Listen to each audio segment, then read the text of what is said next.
안녕하세요. 이번 시간에는 개발자 열심히만 하면 안 되는 이유에 대해서 얘기를 해보도록 하겠습니다. 대부분의 사람들이 이제 코딩에 하루 종일 시간을 쏟는 게 일반적이에요. 그리고 공부할 때도 마찬가지고, 이제 개발자분들도 보면, 많이 쓸 수밖에 없죠. 저도 뭐 개발 한창 하거나 뭐 바쁠 때는 거의 무슨 잠자고 일어나는 시간, 밥 먹는 시간이랑 뭐 쉬는 시간 제외하고는 거의 개발만 하게 되는 것 같아요. 근데 그게 이제 되게 고통스럽게 고행을 하는 느낌보다는 이게 왜 안 짜지지? 라는 이제 의문들 그런 걸 해결하기 위해서 시간을 쓰는 경우가 대부분인 것 같아요. 그러다 보니까 이제 다들 어떤 방향성에 대해서 신경을 잘 못 쓰는 경우가 많아요. 근데 대부분의 사람들이 노력만 하면 잘 될 거라는 막연한 믿음을 가지고 이렇게 하는데, 방향성이 틀어지면 노력만 해서는 절대 안 돼요.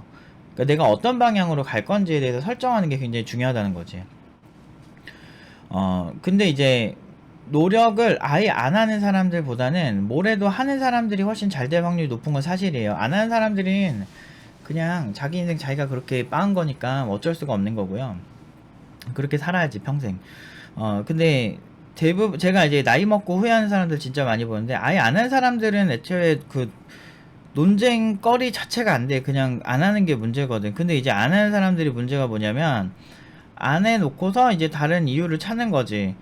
뭐 대표적으로 그런 거가 뭐가 있냐면, 뭐 내가 이번에 뭐 썼지, 뭐 옛날에 그 신조어 있었잖아. 그 재테크 아파트 지금 이렇게 안 사가지고 자기가 뭐라 벼락거지 됐다, 이런 얘기가 대표적인 그런 얘기들이에요. 뭔 벼락거지야. 자기가 뭐 돈 있고 뭐 돈 빌리려면 빌릴 수도 있었고, 근데 뭐 자기가 재테크를 그 당시에 관심 없어서 안 해놓고서 무슨 벼락거지래. 뭐 말 같지도 않은 소리 하는 거고.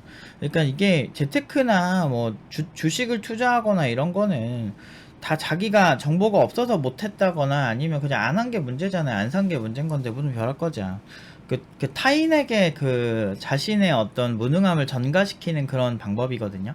그래서 전 개인적으로 그런 생각들을 가진 사람들을 그닥 좋아하지 않고, 그런 식으로 하면 그 매사에 남 탓을 하기 때문에 그 경우에는 좀 문제가 될 수 있죠. 뭐 진짜 뭐 천재지변이나 아니면 정말 너무 운이 없어서 그렇게 되는 사람들은 저는 극소수라고 보고요. 대부분의 잘된 사람들도 그런 불행의 순간이 다 있어요. 근데 그렇게 불행의 순간이 다 있는데도 그 상황에서도 노력을 꾸준히 하기 때문에 그게 극복이 되는 거지. 그냥 누군가 때문에 내가 안 됐다, 뭐 전교 1등 때문에 내가 전교 2등밖에 못했다, 뭐 이런 거랑 똑같은 거잖아. 내가 걔보다 더 잘하면 되는 건데, 내가 더 노력을 하고 그래서 확률이라도 높이면 차라리 그런 사람들은 욕 못하는데, 내가 앞에 있는 10명 때문에 전교 11등을 했다. 그런 거랑 똑같은 거잖아.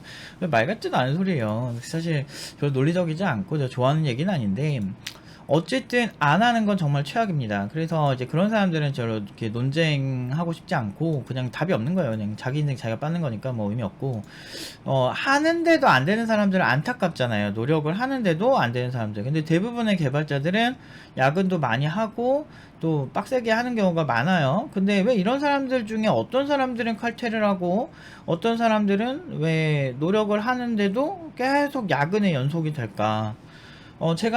저는 이제 옛날부터 교육을 오래 하다 보니까 회사 있으면서도 많은 개발자들의 유형을 좀 분석을 했어요. 그래서 MBTI적으로 얘기를 하자면 INTPT다 보니까, 뭐라고 해야 되지? 굉장히 그 상황을 분석을 하는 경향이 굉장히 있어요. 그래서 쟤는 왜 저렇게 야근을 매일 하는 걸까? 막 이런 생각부터 해서, 야근할 정도의 일이 아닌 것 같은데. 그럼 딱히 일을 옆에서 이제 도와줄 때가 있어요. 이 사람이 어떤 일을 하는지에 대해서.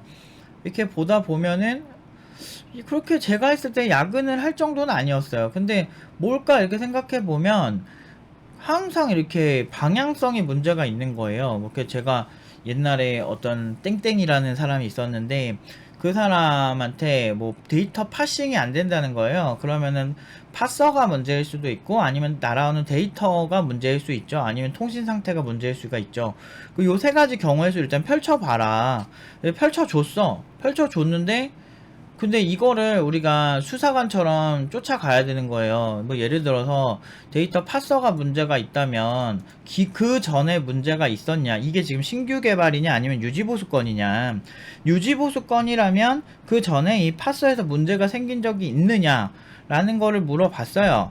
그런데 그 사람이 뭐라 그랬냐면 그 전에 잘 쓰던 거래요.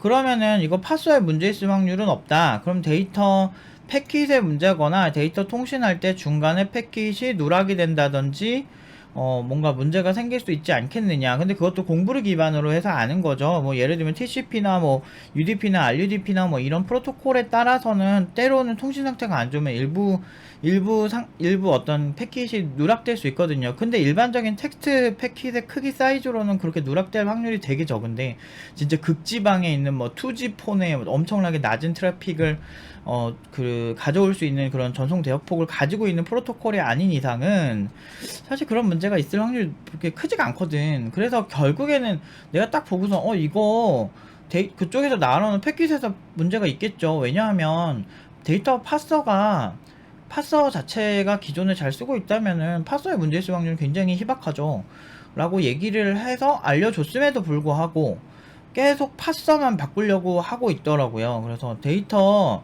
날아오는 데이터 패킷이 그 XML 데이터였는데, 그 XML 데이터에 이제 그쪽에서 보내는 측에서 변형이 있나 점검하면 되는데, 그 데이터가 좀 컸어요. 근데 컸는데 일부 살짝만 변형이 돼도 데이터 파싱이 안 되는 경우가 있거든요. 그래가지고 이제 그런 거를 어떻게든 찾아야 되는데, 저 같은 경우는 막 수작업을 이렇게 엔터 치워가면서 이렇게 좀 보기 편하게 하면서 이렇게 찾는 편인데, 파서만 계속 바꾸고 있는 거야. 한 이틀 3일을. 제일 어이없더라 진짜. 그러니까 근데 그런 거지. 무능한데 고집 센 사람들이 제일 피곤하거든요. 근데 생각보다 이게 약간 선민의식을 여러분들도 좀 가지셔야 된다고 생각하는 게, 우리 가끔 보면 아니 어떻게 저런 행동을 하지 싶은 사람들 많잖아요. 근데 그런 사람들은 뭔가 부족한 거예요. 뭐 사회적인 시선으로 따뜻하게 감싸줘라고 하기에도 좀 엽기적인 일들을 벌이는 사람들 많잖아요. 뭐 예를 들면 이렇게 뭐 킥보드를 타고 다니는데 헬멧도 안 쓰면서 도로 위에서 그 자동차랑 나란히 달리는 사람들이라든지, 이런 사람들 이해 안 되거든? 그런데 식당 진상썰 막 이런 거 보시면 아시겠지만, 그 진짜 막 별의별 사람들이 와서 진상을 떨잖아요. 근데 그런 사람들 우리 이해 잘 안 되잖아요. 그러니까 여러분이 지극히 평범하신 거거든요. 근데 그런 사람들이 많아요. 생각보다 되게 많고, 사람에 따라서 대하는 게 천차만별인 그런 사람들도 굉장히 많고, 뭐 팀노바 기준으로 봤을 때도 아니 뭐 교육청에 인증도 다 하고, 그리고 당사자들 와서 나 6,200 받는다 7,000 받는다 인터뷰도 다 하고, 뭐 그렇게 하고 잘 먹고 잘 사는 거 당사자랑, 그러니까 수강생 당사자랑, 그리고 그 들어간 회사에서 만족하고, 그리고 지금까지 아무 문제도 없었는데 그럼에도 불구하고 저거는 사기일 거라고 그냥 확정 판정하는 사람들이 있거든요. 그러니까 고연봉자는 다 사기인 거지. 그럼 이제 우리 사회에 이제 지나가면 보이는 건물주들은 다 사기꾼들이고. 그런 이게 왜 그러냐면, 그렇게 해야 마음이 편해요. 인간이라는 게 그렇지 않으면 내가 쓰레기가 되거든. 나는 이 정도 능력밖에 안 되는, 나는 정말 쓸모없는 사람이 되는 거가 굉장히 힘들어지는 그런 상황이 생길 수가 있다는 거죠. 그렇기 때문에 그런 상황이 생기는 것을 방지하기 위해서라도 우리는 이 방향성에 신경을 많이 써야 돼요. 그래서 노력을 꾸준히 하시는 것 정말 대단하신 거고 정말 잘하는 겁니다. 그런데 이제 그 생각을 너무 편협하게 하고 있는 건 아닐까에 대해서 자아성찰하는 노력이 필요해요. 그래서 아까도 제가 그 사람에 대해서 얘기를 할 때도 얘기했지만, 데이터 파서가 문제, 그러니까 처음에 리스트업 하는 연습을 좀 하셔야 돼요. 이게 제가 하는 방법인데, 뭐 저는 뭐 다른 방법 잘 모르니까, 저는 일할 때 이렇게 해가지고 제가 뭐 해결하고자 하는 문제들은 잘 해결을 해왔기 때문에 뭐 제 나름대로 노하우를 말씀드리면, 저는 리스트업을 해요.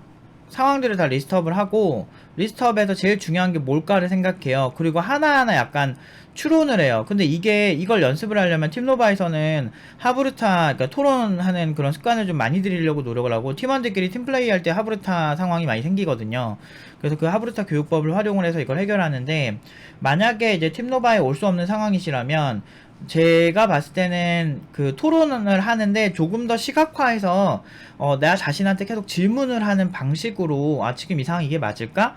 그러면 이런 선택을 했을 때 이런 문제가 생기진 않을까? 라는 식으로 이렇게 마인드맵처럼 뭐 첫 번째, 아이고, 첫 번째 뭐 이렇게 문제가 이렇게 있으면 이렇게 꼬리에 꼬리를 물고 계속 나오거든요, 질문이. 이렇게 이런 식으로 요렇게 요런 식으로 계속 가셔야 돼요. 그러니까 그 단체로 같이 이렇게 그 토론하기 힘든 상황, 이런 식으로 해가지고 문제를 해결해서, 만약 여기서 이만큼 이제 사고를 펼쳐졌다, 그러니까 경우의 수가 펼쳐졌어요. 그러면 이게 우선순위가 높은지, 이게 1순위, 2순위에서 1순위를 처리하고 난 다음에 그 다음에 이제 그 다음 거를 보고, 이런 식으로 생각하는 거를 시각화시키는 연습을 좀 하시면 도움이 좀 많이 될 수 있어요. 제가 이렇게 해가지고 그래도 많이 고친 친구들 많거든요. 그래서 요런 방식으로 좀 연습을 하는 것도 하나의 방법이고, 근데 이게 안 되면 계속 야근을 하고, 이제 야근을 하다 보면 이게 만성이 돼서 나는 이렇게밖에 못 사는 것일까 라고 하는 자기 파괴적인 행동까지 갈 수가 있어요. 그래서 허무감, 열등감 이런 게 생기면서 뭔가 다시 태어나야만 되는구나, DNA의 문제구나, 개발을 못하는 건, 이런 방식으로 상황을 굉장히 극단적으로 생각을 하게 되고 괜히 힘들어지는 상황이 생길 수가 있죠. 근데 그렇게 하기 전에, 습관이라는 게 한번 들어버리면 고치려면 더 힘들거든요. 그렇기 때문에 그 습관이 들기 전에 초보 때 이런 마음을 가지고 하시는 게 좋아요. 제가 말한 초보는 한 3년차 이하 정도 그런 경력을 가지신 분들이 이런 마인드를 가지면 좋고, 경력이 좀 있으신 분들은 조금 더 안타깝게도 좀 더 힘들겠지만 이런 사고를 좀 더 논리적으로 바꾸려고 하는 게 굉장히 좋습니다. 그러니까 제가 지금까지 그렇게 팀노바 많이 욕을 먹고 막 억지로 막 까이고 뭐 민원 많이 넣어도 민원에 단 한 번도 그 페널티 먹은 적 한 번도 없고, 그 다음에 이제 또 뭐야, 단 한 번도 페널티 먹은 적도 없지만 뭐 그렇다고 해서 뭐 취업을 되게 안 좋게 시킨 적도 없고, 계속 어떻게 보면은 결과적으로는 정말 좋은 결과만 계속 나올 수 있었던 이유는 이런 논리적인 사고가 기반이 돼서 그런 거죠.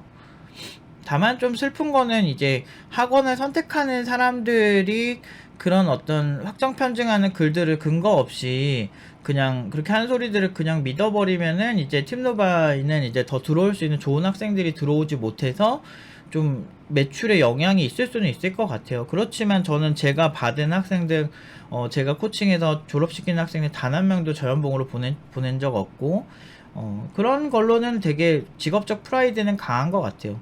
그래서 만약에 그렇게 해서 뭐 팀노바에서 뭐 매출에 타격 있거나 뭐 좀 안 된다고 하면, 아직 사회가 이 논리라는 게 얼마나 중요한지에 대해서 인지를 잘 못하고 감정적으로만 대응하고 있는 건 아닐까라는 생각을 하는 거죠. 근데 어쩔 수 없어요. 그 마녀 사냥의 시대에 내가 우연히 마녀로 몰려가지고 내가 희생이 당했다고 한다면, 사실은 진짜 영악한 사람, 그러니까 영악한 건 아니지, 똑똑한 사람은 그 상황에 자기가 마녀이거나 또는 마녀의 오해를 살만한 행동을 아예 안 하는 게 가장 좋다는 거를 많이 느끼고는 있는데, 요즘은 그런 사회까지는 아니잖아요. 그리고 한국 사람들 많이 똑똑하고 지성인일 텐데 그런 거에 너무 낚이진 않지만, 근데 여전히 굉장히 감정적이고 그런 거 가지고 사람의 고름을 짜고 이런 사람들이 여전히 좀 많더라고요. 그래서 학교에서 왕따 같은 거 할 때 우리가 많이 느끼겠지만, 왕따 같은 거 보시면은 여러분들 막 그 친구가 정말 문제가 많아서 왕따라기보다는 처음에 하나가 마음에 안 들어서 왕따가 됐다가, 그러다가 이제 그 나중에는 그 사람이 바르는 매니큐어, 그 사람이 걷는 걸음걸이, 그 사람이 그 사람 얼굴 표정, 모든 게 이제 마음에 안 든다고 꼬투리 잡는 게 사람의 정말 잔인한 그런 거거든요. 그래서 유대인이 대학살 할 때도 정말 그 아주 작은 거 갖고 이런 거 한번 해보면 어떨까라고 해서 정말 잔인한 폭력들이 정말 유치한 방식대로, 뭐 예를 들면 독가스를 얼마나 버틸까, 이런 정말 막연한 상상, 괴롭힘의 끝이죠. 채찍으로 때리면 몇 대를 때려야 죽을까, 막 이런 거 있잖아요. 그런 말도 안 되는 그런 사람에 대한 그 반인륜적인 그런 게 되게 많았었죠. 그러니까 그런 거 보면은 그리고 그 집단에서는 그렇게 해도 괜찮다라고 생각을 하기 때문에 그런 일들이 많이 벌어지지 않았나 싶어요. 그러니까 그리고 이제 주변에 너무 많은 영향을 받을 수밖에 없는 게 인간의 기본 그 순리이기 때문에 모든 정보에서 자기 자신이 차단되어서 혼자 생각할 수 있는 연습도 좀 많이 필요한 거 아닐까라는 생각이 들기도 해요. 그러니까 굉장히 중요한 것들이거든요, 이런 것들이.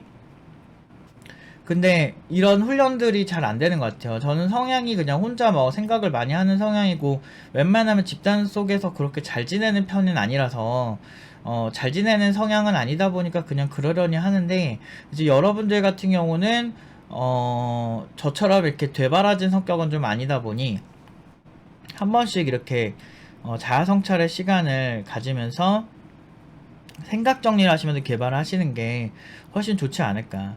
사실 대부분의 사람들은 고연봉익이 아니기 때문에 사고하는 게 비슷할 수도 있어요. 근데 비슷한 그 사고만 계속하면 그 이상의 생각은 나타나지 않기 때문에 그 상황 자체가 개선되지 않거든요. 근데 억울하잖아요. 세상에 부자들은 많고 되게 많은 것 같은데, 물론 서민들이 훨씬 많지. 근데 내가 좀 욕심이 있고 뭔가 잘하고 싶고 너 돈도 좀 많이 벌고 싶고 인정받고 싶은 개발자라면 그런 경우에는 남들이 하지 않는 그런 또 다른 이제 스텝의 노력들이 필요하다는 거죠. 그게 이런 식의 노력이다라고 오늘은 얘기하고 싶네요. 자, 오늘은 이제 공부의 방향성에 대해서 좀 얘기를 하는데, 뭐, 이런 얘기하면 어떤 분들은 또 정답을 찾는 분들이 계세요. 아, 그래서 어떤 방향으로 공부를 해야 돼? 제가 지금 당장 노드.js를 공부하라고 하든, PHP를 하라고 하든, 그거는 지금 현 시대에나 잠깐 먹히는 거고, 결국에 1년 지나면 공부의 방향은 또 바뀝니다. 그래서 사실 뭘 하라고 제가 지금 당장 뭘 하세요 라고 얘기를 하는 게 굉장히 위험하다고 생각을 하는 거예요. 그 시대에 따라서 다르거든.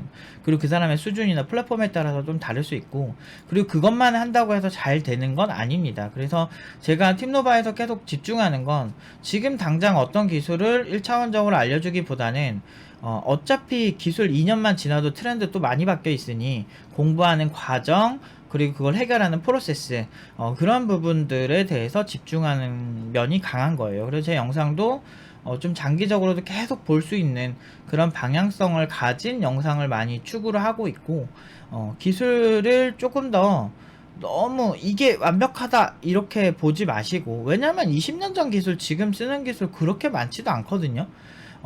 그냥 그대로 쓰는 건 없어요. 업데이트가 많이 되고 현재화가 돼서 계속 같이 쓰이는 기술들은 있어도 절대적인 건 없어요. 기술은 계속 바뀌거든. 그렇기 때문에 그 기술을 파악하고 분석하는 능력에 집중을 하셔야 돼요.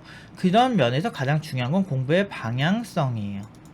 그래서 아까 이렇게 질문하는, 제가 아까 얘기했던 그런 거 많이 기억하셔서 질문을 좀 많이 하셔야 됩니다. 그래서 저희가 하브루타를 많이 도입을 한 거예요. 10년 전부터. 역시나 엄청난 결과가 나오잖아요. 그러니까 여러분들도 이제 좋은 방향성에 대해서 좀 고민을 해보셨으면 좋지 않을까라고 생각을 하면서 이 영상을 마치도록 하겠습니다.